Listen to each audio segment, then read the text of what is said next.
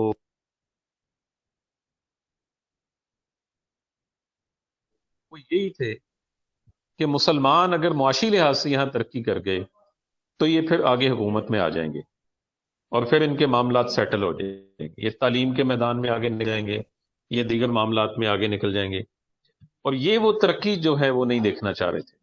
یہ ایک بہت بڑا مسئلہ تھا۔ اس سے کانگریس کا جو اصل چہرہ تھا وہ بھی عیاں ہو گیا، پتہ چل گیا کہ کانگریس جو ہے وہ کس حد تک مخلص ہے۔ اسی وجہ سے دیکھیں نا، جتنے بڑے بڑے لیڈر تھے انہوں نے ہمیشہ مسلمان لیڈرشپ کو یہ کہا کہ وہ کانگریس سے دور رہیں۔ اب وہ کانگریس سے دور رہنے کے لیے اسی لیے ان کو کہتے تھے کیونکہ کانگریس جو تھی وہ مسلمانوں کی نمائندگی ٹھیک طریقے سے نہیں کر پا رہی تھی۔ اسی دور کو مسلمانوں کی بیداری کا دور بھی کہا جاتا ہے۔ آپ دیکھیں، بنگال کی تقسیم ہوئی ہے، شملہ وفد گیا ہے اور کامیاب لوٹا۔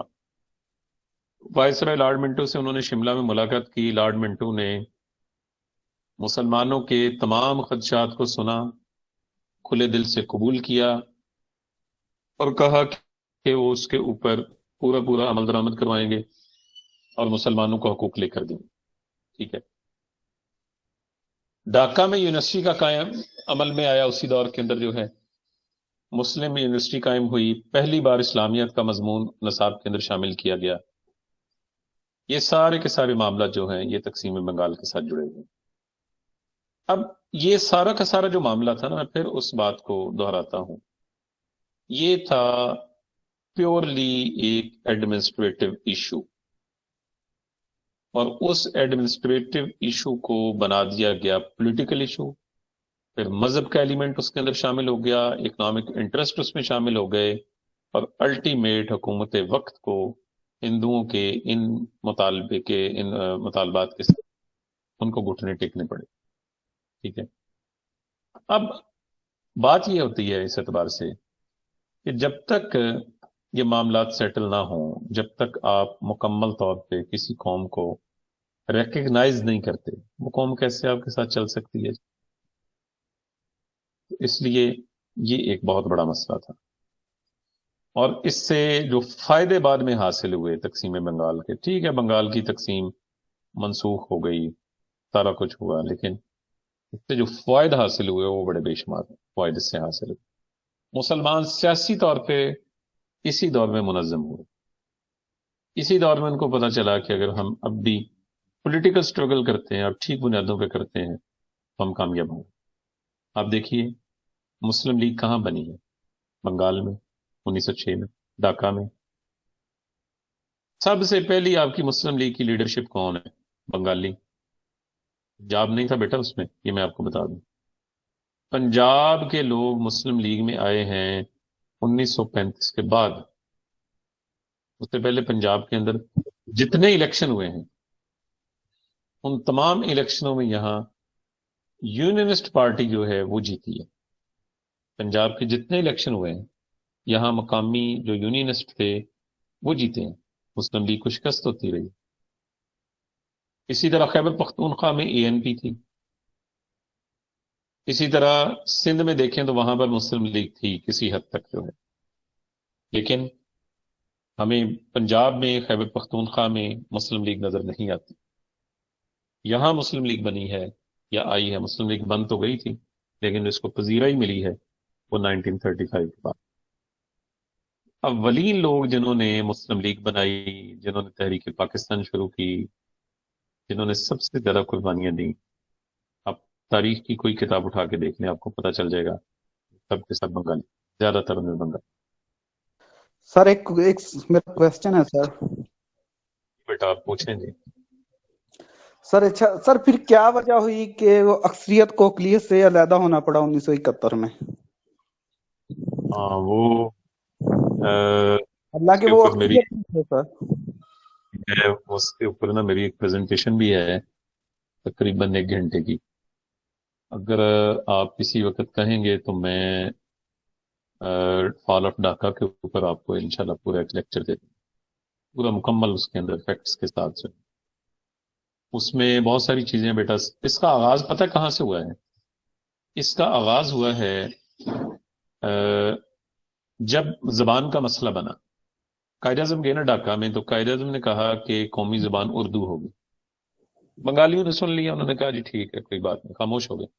دیکھیں بیٹا، ایک آدمی کو بڑا آدمی کو بات کرتا ہے نا، لوگ ناراض نہیں ہوتے.